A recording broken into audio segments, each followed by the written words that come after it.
Ryan Reynolds here from Mint Mobile. With the price of just about everything going up during inflation, we thought we'd bring our prices down. So to help us, we brought in a reverse auctioneer, which is apparently a thing. Mint Mobile Unlimited Premium Wireless. How to get 30, 30, bit to get 30, bit to get 20, 20, 20, bit to get 20, 20, bit to get 15, 15, 15, 15, just $15 a month? Sold! Give it a try at mintmobile.com/switch. $45 upfront payment equivalent to $15 per month. New customers on first 3-month plan only. Taxes and fees extra. Speed slower above 40 gigabytes per detail. This episode is brought to you by Amazon Prime. There's nothing sweeter than baking cookies during the holidays. With Prime, I get all my ingredients delivered right to my door, fast and free, no last-minute store trips needed. And of course, I blast my favorite holiday playlist on Amazon Music. It's the ultimate soundtrack for creating unforgettable memories. From streaming to shopping, it's on Prime. Visit Amazon.com/Prime to get more out of whatever you're into.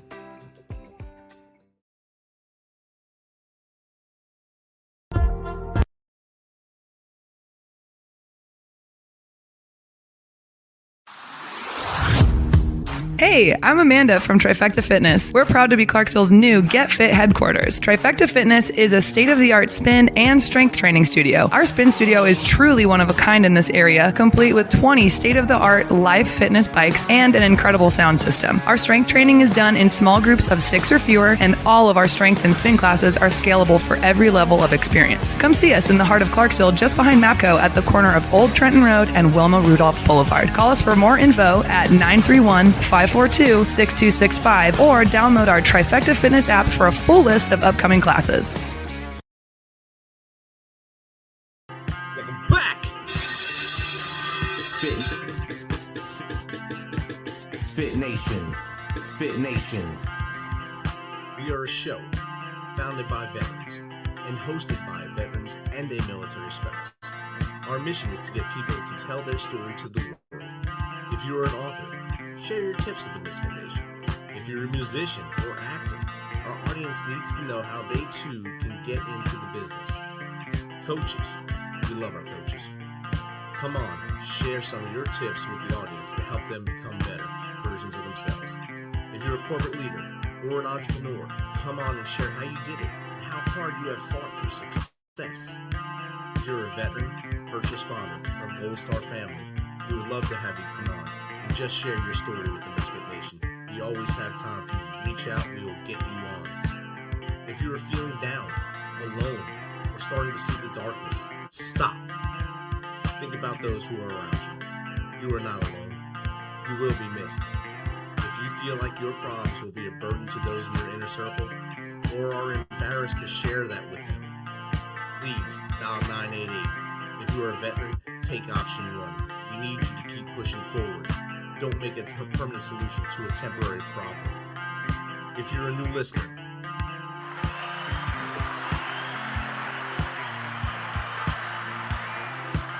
welcome to the Misfit Nation.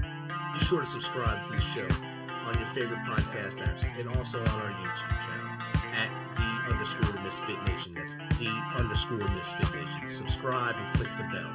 This will keep you up to date with all of our latest episodes and all of our news. You can also find us on Electrocast Media and About Face Radio. This will keep you up, tuned into us, and learn more about our great guests. Speaking of which, our next guest strives to help people overcome depression and anxiety by getting them into shape.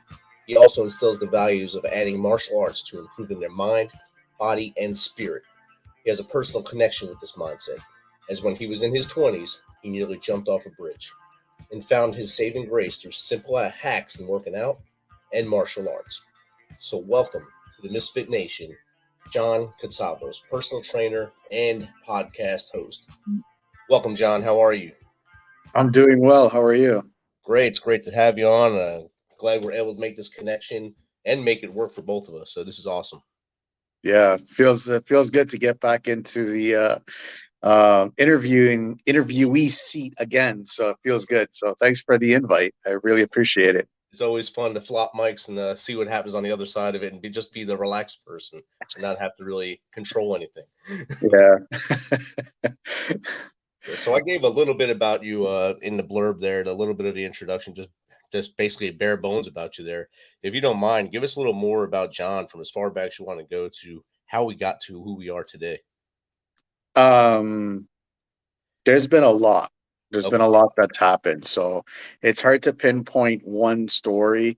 I was a skinny, scrawny little kid growing up in the 80s in a rough neighborhood in Toronto, and my dad's like, this kid's gonna get beaten up every single day if he doesn't learn how to defend himself.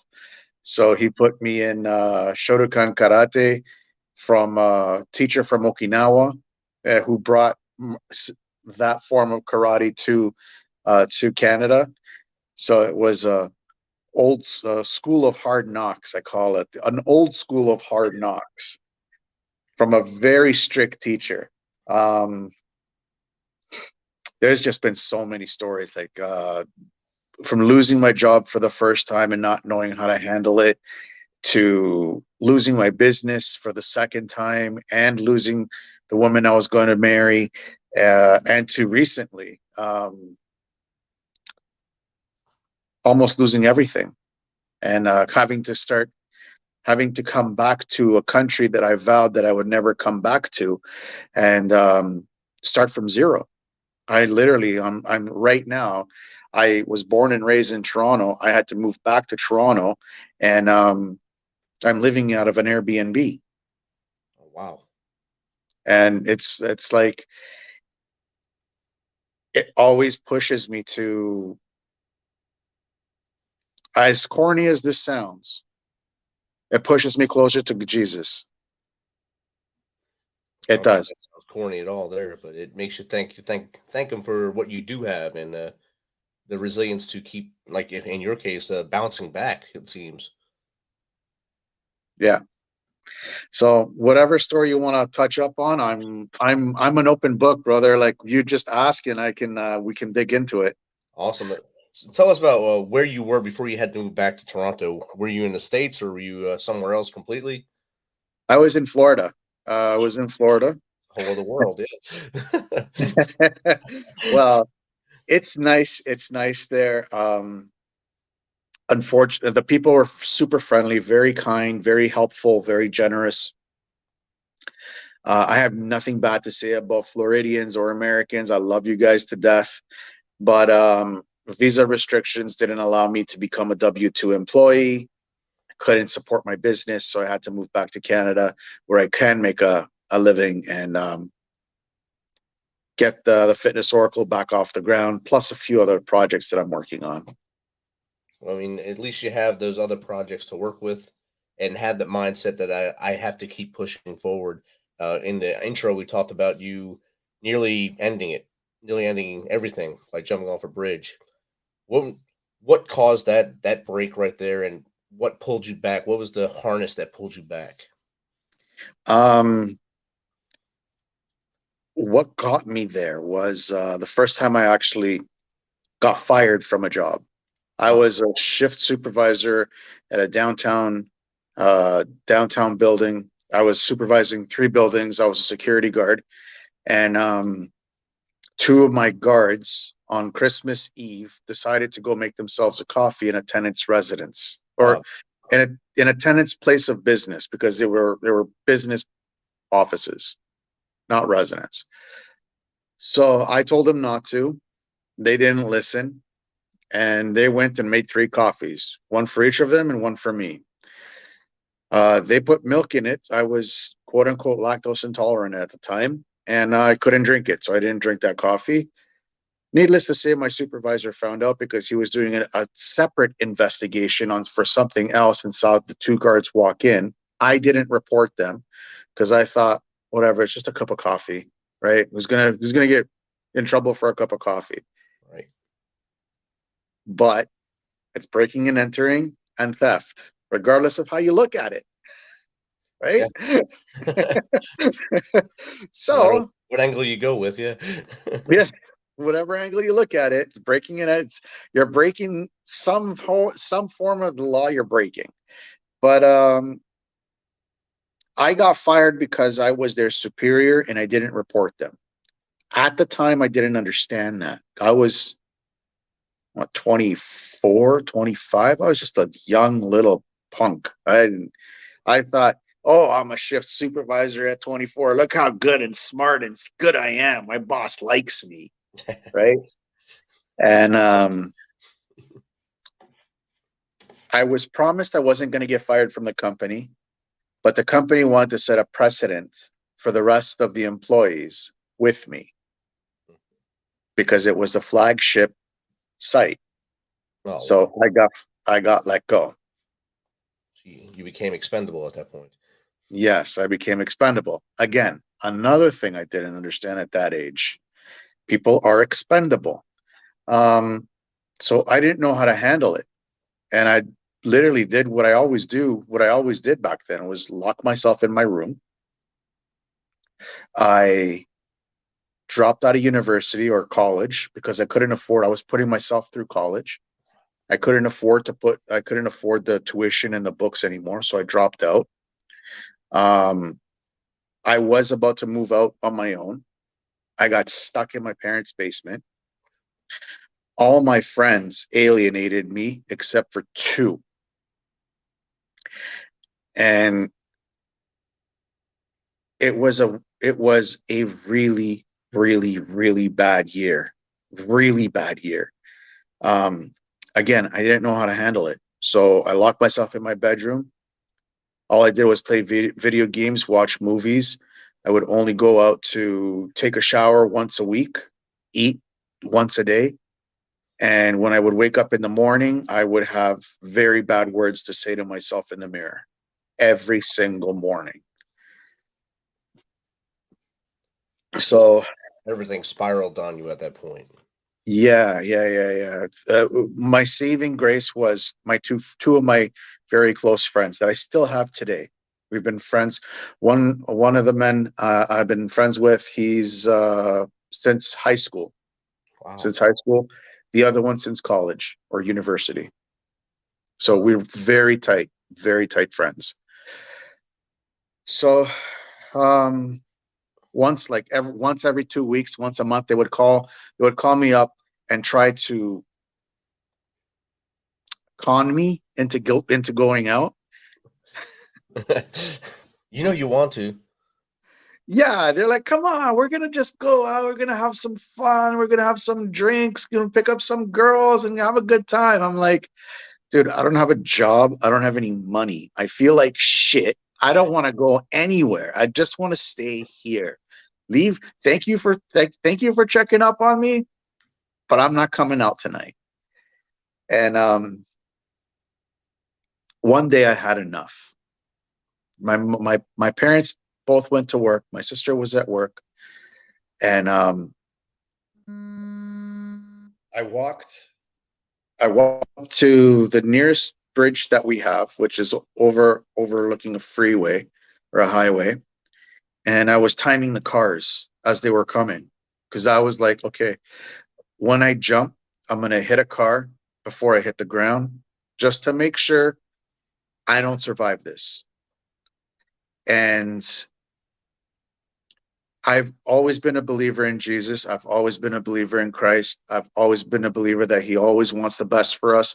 And he always has guardian angels out there surrounding us and looking out for us and pulling us back just at that moment when we want to do something, I don't want to call it stupid, drastic, too drastic. So this being came to me as I was ready to hop over the bridge and jump. And he's like, are you sure you want to do this? I was like, yeah, I got nothing left. I've got nothing left. I'm useless. Manure has higher ranking in the scale on earth than I do. Oh, wow. And it brought me to it. I guess you can say it opened up my third eye or whatever you want to call it, but it brought me to my funeral at the time where my quote unquote friends walked in. And I just saw the front row, which was my parents, my siblings, or my sister, my cousins, my aunts, my grandfather, they all got up and they charged the back as my friends were coming in. They were charging my friends, and this huge brawl escalated right in front of my corpse. Wow. And it asked me, is this what you want to be remembered for? Now, I'm the type of person that you can do whatever you want to me. You can hurt me as much as you want. I'll take it. But so long as my actions don't hurt other people, I'm okay with taking pain. I'm okay with taking suffering. I mean, I'm going through a really rough patch right now, and it's all on me, which is okay. It's fine. But I don't want it to affect other people. Then it took me to the man's car that I landed on. And I saw the ruin that I left this man in. And he's like, do you want to be remembered for this? Because this is what's going to happen. Told him, no, I don't want this. So it brought me back to the bridge, and it said, now you have an option. You can either jump and all this is going to unfold, or you can walk off the bridge and none of this will happen. So because I am the way I am, I walked off the bridge just so I don't hurt other people. But for me, like I said, I'm no stranger to pain, suffering, and all that interesting stuff. So that was my moment. That was your pivotal moment, really, to show you that even though you at that point you felt like you were at your lowest or at the worst you could possibly be, your inner self, your spirit, your soul came and with the guidance of the big guy said, hey, John, this is what happens if this happens. And this is where you're going to be. Do you want to be this way when you meet Jesus? Do you want to be this way when you come through my gates and have that memory forever? Or do you want to persevere and move forward and be resilient and have a better mindset? Because you already had that mental setup by going through martial arts at a young age. I know your sensei taught you a lot of great things, even though I know it hurt at the time as a young man in the 80s because, it was a lot rougher back then. It wasn't as controlled as it is now, but you were allowed to get hit. You were allowed to do things in those classes where you learned how to be the better person, be a bigger person. And it seems like you took those lessons, even though at that one moment of darkness, you almost let go. You still had that in your back pocket as a tool bag, in your toolbox to say, look, I can do this and I can move forward. And that's what it's all about. How many times you get up, not how many times you fall. Yeah, exactly. It's interesting. It's interesting. I get asked a lot of people, did it happen like instantly, your transformation? No, it didn't happen instantly. I'm still suffering from depression. I still suffer from isolation. It's just now I have tools that I can fall back on to help me not fall that far off, to sit here and tell you that I haven't thought about jumping off this 26-story balcony. I'm lying to you. I've had thoughts of that in the last 3 months. I've been going through hell the last 3 months. Oh, wow.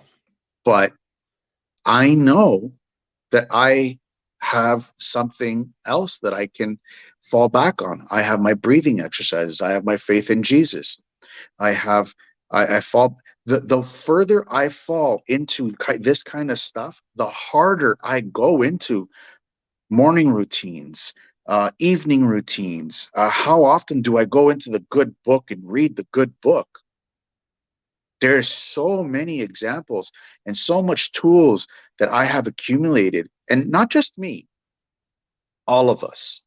We have all accumulated all these amazing tools that we don't latch into when we need it. We fall, it's fine. We fall. That's what we do. We're human, right?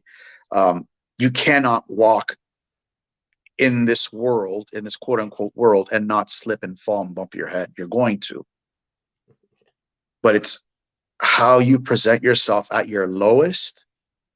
How much are you willing to double down on doing the good things, the good works, the good deeds, not just to yourself, but to others? One of my favorite lines out of the Sermon of the Mount was or no, it wasn't the Sermon of the Mount, but Jesus said this. I can't remember where, so I apologize. But don't let your left hand know what your right hand is doing. So basically, give without want, give without expectation. Just if it's just, you're paying it forward for a person's coffee in the morning, that's fine. Don't let anybody know. Keep it quiet. You'll see, the more quiet stuff that you do, the better off you start to feel, and things start to change for you. And that's what I've been noticing recently, especially the last week. So now you're back at the horrible Toronto after being in paradise of the Sunshine State down there in Florida.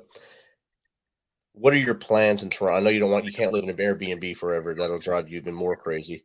You're gonna have to find something else or move back and get the visa situation stuff, the work visa corrected so you can come back to the other side, or just do it via internet and do your business. What are your plans for the next, to say, year plus? For the next year plus, I actually today I finalized a long-term rental agreement with someone, which is great. I mean, I have somewhere to live now. I'm securing a 9-to-5 job so I can have money, so I can, have kind of some form of normalcy in Toronto and have some kind of income coming in. I am working with another podcaster here in Toronto. We are looking to start up the Toronto Podcasters Association to help Toronto podcasters take their podcast to the next level. And we're looking to create world-class podcasts for just the people in the GTA, Greater Toronto area, and hopefully expand it to the rest of Canada. That's a good goal right there, and you're already getting back on your feet. And like I said, Airbnbs are great for the short-term rental, what they're supposed to be for. They're not a good place to reside for a long time, because it's basically a hotel but a little fluffier, and you'll feel a little nicer for a little while, and until you start banging your head on the wall, because it's the same thing every day. Yeah, and a lot more expensive. Yeah. Yes, definitely more expensive. And I guess it also depends on what part of Toronto you're staying into. The cost of that too is a lot higher. Oh yeah, definitely. So I introduced you as a personal trainer and podcast host. Let's talk about your personal training journey. How did you pivot into personal training to start helping others find their better self? That's actually another funny story, because I was in high school. I signed up to the junior football team, and I had the exquisite position of left bench. Ooh, that's good. Great place. It was a fantastic position. I saw every single game. I saw every single play. I was a skinny, scrawny little kid, and I wanted to push myself. So I signed up to the football team, and I knew that summer that I had to get bigger. I had to get stronger. I had to get faster. Like, there was no question about it. Like, next year when I went to the senior football team, I had to make it, and I had to start. That was my initiative. So for the entire year of my last year at junior we have like the junior football team is about 2 years, and then the senior football team is the last 2 years of your high school kind of thing. So that last year of my junior career, I worked out every single day at the gym. I got stronger. I got faster every single day, every single practice.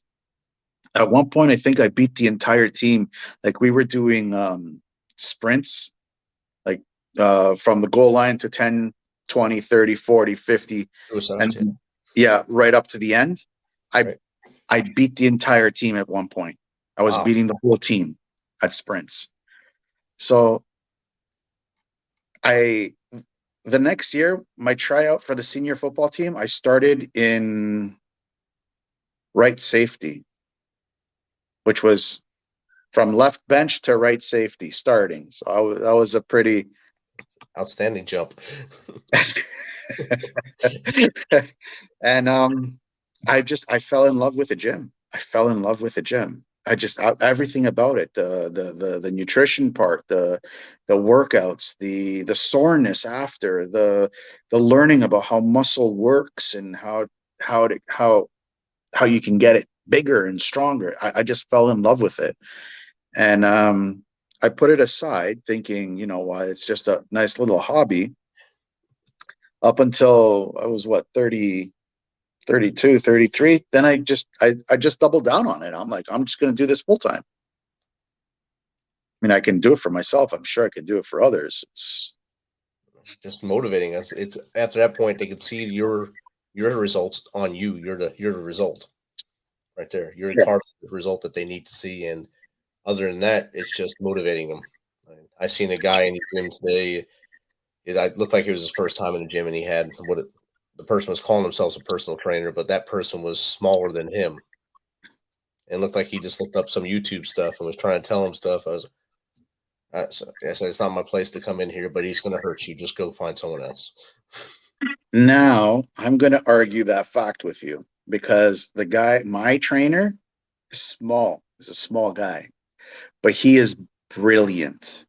When it comes to understanding muscle and tension, I can put him hands down with any IFBB bodybuilder, and he will school them. And that's why I said I know this guy was not a trainer, because he was not saying anything logical. Oh, okay. Yes. There's differences between people who are small and can function, and those who are small and are just trying to make money. And he was the latter. Yeah. Well, I'm neither now. I'm not like muscular anymore. 3 months eating out is not a very.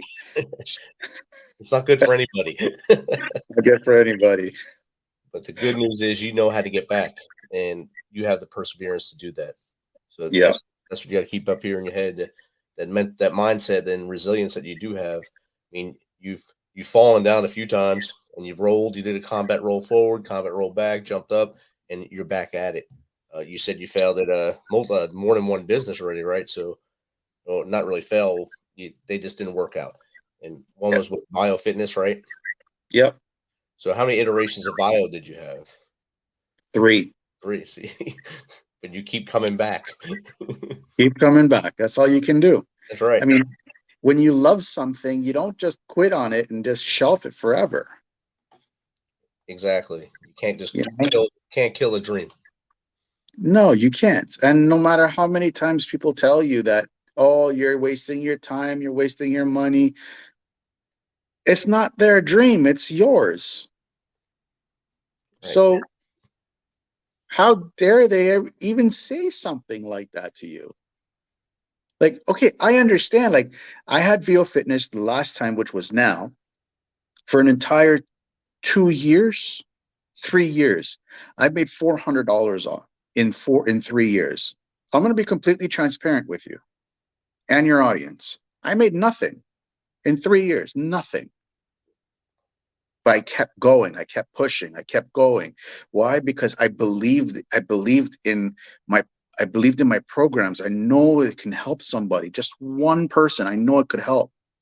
Now I've shelved it because I have other more important things I need to deal with, like keeping a roof over my head and gas in my car. Okay, life happens. Is it VO Fitness 4.0 coming out? You better believe it's coming out. It'll be the best version of it, right? So it better be the best version of it. Yeah. You don't want to go back to version 2.0. A lot of people don't like 2.0, I bet. So 3.0 and 4.0 got to be your best ones. Yeah. Sorry, now we'll transition over to when you're on this side of the mic. What made you start the Fitness Oracle podcast, and how long have you been doing it? I started the Fitness Oracle podcast in 2020, July 2020. And that was in response to what I heard, what was going on here in Toronto with men suffering from depression, anxiety, PTSD.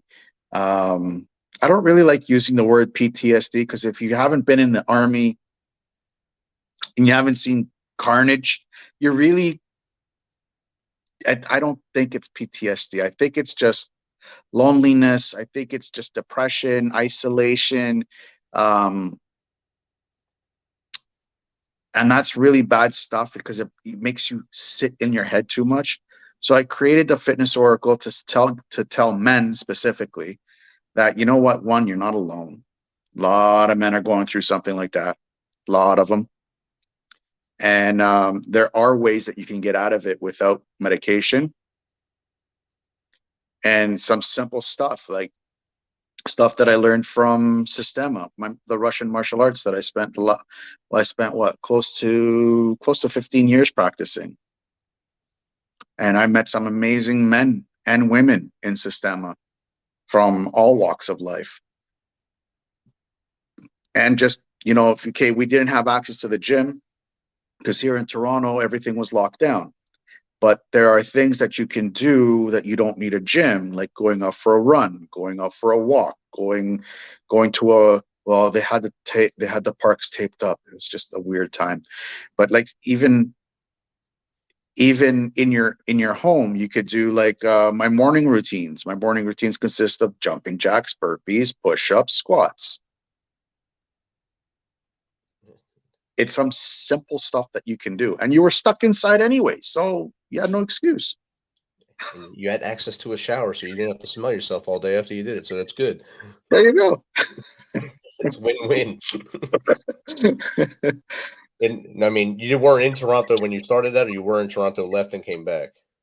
I was in Toronto when I started the Fitness Oracle. I brought it down to Florida with me because I love the podcast. I love podcasting now. And now I'm bringing it back next week. Next week it's coming back. All right, coming back next week. After how long have you been off? Oh, it's been since December. That's not bad though. So it's only a month plus a break.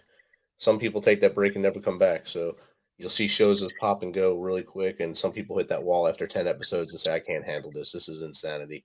But you either love it or you hate it, and that's there's two camps I think you can have with podcasting: either love it or hate it. And I think I love the fact that I get to meet awesome people all the time.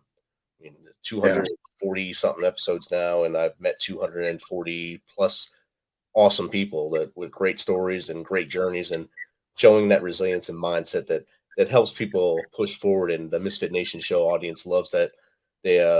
They gravitate towards those stories of resilience and battling good over evil. So that's what it's all about. Yeah.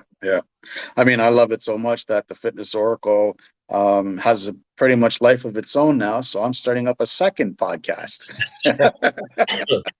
There you go. And you and I both know how much it goes into like producing one of these things. Definitely, yes. And now that I'm on the radio, also it's working with two different audiences. So I mean, like right now we're live on About Face Radio across the country, across whoever's on internet radio, they're listening to you right now, and then this will go live again.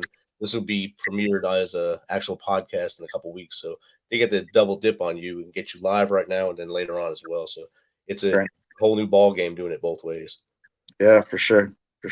Hopefully you can maybe start a radio station up there in Toronto and grab all your podcasts and throw them in there, all your podcasts, the Toronto Podcast Association, get everyone in there together and have shows all day long. That'd be great. That's a really great idea. You and I are going to have to talk after. Okay. So where can people reach out and get a hold of you to either get some fitness tips, get some resilience tips, or even find out how to listen to your show and find out how to get in touch with you to be on your show? Right now I'm working on a website for the Fitness Oracle, so stay tuned for that. That's going to be thefitnessoracle.com. That's probably going to be up in a couple of weeks. But if you want to listen to my show, I'm on all major platforms, Apple Podcasts, Spotify, Google Podcasts, you name it, I'm there. I'm also on YouTube under the umbrella company Resilient Reboot Productions, which is the podcast production company that I'm trying to start up as well to help people launch their podcast and get their voice out. It's important. Very important to get the stories out. John, thanks again for being flexible and coming on this week and hanging out with us and sharing your journey with us. This has been a great chat. 100%. Thank you so much for having me. It was an honor. Awesome, brother. I'll be back in about half a minute. Okay. Thanks for checking us out and being a part of the Misfit Nation. Don't forget to visit our website at themisfitnation.com. That's themisfitnation.com to catch up on all of our episodes and also to get some of that great Misfit Nation gear. As always, be humble, stay hungry, and keep hustling because we are